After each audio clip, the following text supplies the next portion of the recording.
have never had any need to be the boss or the leader. I essentially learned English as a foreign language, which took a lot of work. All my life, people have kept telling me how inadequate I am, and I'm very impractical.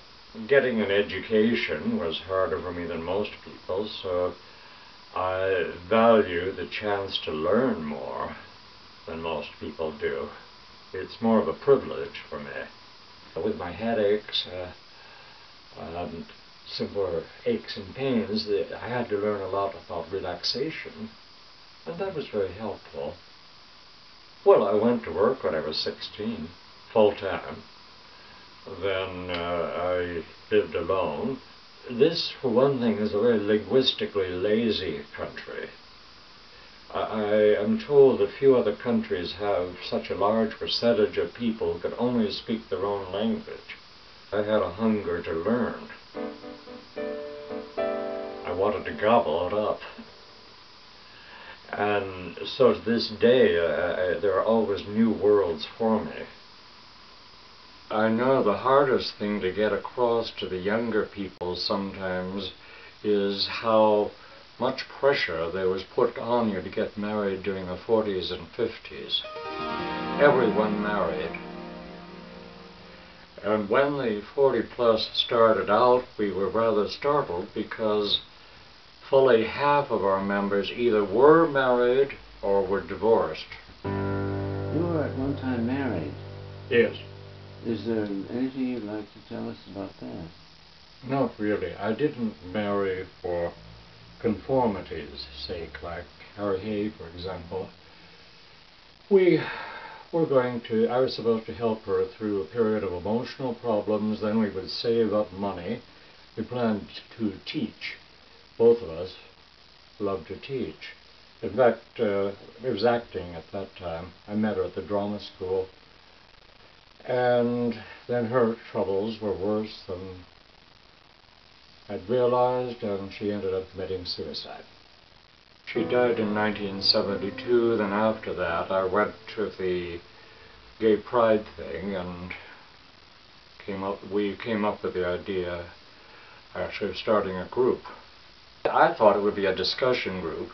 I had realized the benefits of it. That was the period of gay rap, for example, and I was seeing the benefits of people getting together to talk about their problems. And I had begun to realize some of the difficulties I was running into with making contacts, especially with younger people, was my age. I was off the list. One thing led to another. Suddenly I found myself in charge of the group, and I was perfectly willing to step out and let somebody else run it, and I'd be in the background. I'd done that in the Mattachine Society and other groups. You see, I was beaten fairly often as a child, about once a week, and so the result is when I try to do hand-to-hand combat of any sort, I tense up. There's nothing I can do about it. If people come up behind me and put their hand on my shoulders, I jump. And I've tried to outgrow it, I've tried to face these things. Some fears, I'm afraid, never go away. My father was stationed in Brazil, in Curitiba. It's in the south of Brazil. And then my uncle was stationed, one of my uncles was stationed in Peru.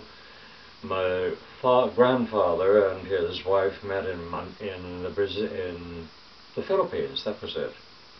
Yes, she was a teacher from New England and he was an army sergeant. And it's rather comic because she said just after she arrived she heard a noise outside. She wrote a very short autobiography. She heard a noise outside. She looked, there was a big army sergeant supervising all her things being unloaded, swearing about these New England school marms rotting all this luggage. And then right after it, she put down, 2 months later, we were married. Well, there's also the library. Oh, I got into that after my wife's death. I had never fitted into the business world, and I thought I'd better take a vocational test, and I was at liberty, and find out what I really was suited for. Among other things, the test revealed that I would have made a good minister or a florist. I was against that. Teaching, well, it would have taken too long. I settled for getting into library work, and it meant at least 2 years of going to school part-time. What did you enjoy most in life? Music. I have a lot of recordings, and then I have video cassettes, of course, of opera performances, and so that's how I keep up. I studied for about 9 or 10 years, and then I was in a number of productions. I was nothing to set the world on fire because I have health problems, I always have, and there's no room in the acting profession for handicapped people, really. I've been involved with the gay movement in a lot of things, and that took up quite a lot of time. Most of it was not romantic. Most of it is just folding and stuffing envelopes. And no sooner do you get one pack done than there's another batch that has to get out. And after that, there's another one. And it never finishes. And a lot of it isn't romantic, just keeping a record of things. To write a newsletter every few months, for example, if you no sooner is that done than another one is lying in wait for you. And where am I going to get the speakers from? And as somebody cancels at the last minute, that is a nightmare. If it's a week, the same week, and most people were very considerate, but some of the younger people, with one, I won't name them because it isn't right to do so, but the fellow, I called on a Monday to confirm his talk, and he said, well, if none of us are available, I'm going out of town. And then you can call us again when you want a speaker in the future. Well, I never called him again. And maybe I'm a fanatic. Yes, I am. Because I felt the gay cause is a serious matter. Either you commit yourself to it, you cannot be casual and slipshod. The matter of human rights, justice, it's too serious a matter.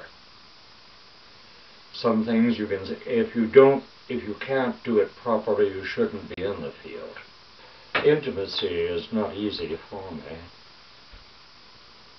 I have been very helped for what I know of Buddhism because it is the most compassionate of all the religions I know. Well, I have to agree with one British writer I heard last year who said, let's accept it. It's a messy world and it always will be.